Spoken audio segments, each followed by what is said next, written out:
साबिक वफाकी वजीर फवाद चौधरी ने कहा है कि 2 साल के अंदर ही इस हुकूमत ने पाकिस्तान को कमजोर कर दिया। 2 साल से किसी यूरोपीय रहनुमा ने वजीर आजम शहबाज शरीफ को कॉल नहीं की। पीटीआई हुकूमत हटाने में बाइडन कहा था, हम तो कह रहे हैं कि तहकीकात होनी चाहिए, लेकिन अब तो अमेरिका में डोनाल्ड ट्रंप खुद ही तहकीकात कर लेंगे।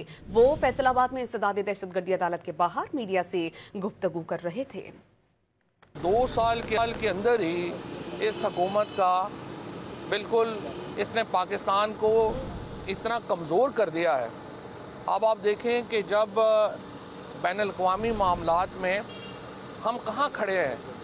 2 साल हो गए हैं, किसी यूरोपीय यूनियन के मुल्क ने शहबाज शरीफ को कॉल भी किया, किसी जमहूरी मुल्क ने पाकिस्तान के मामलात को देखने की भी ज़हमत की।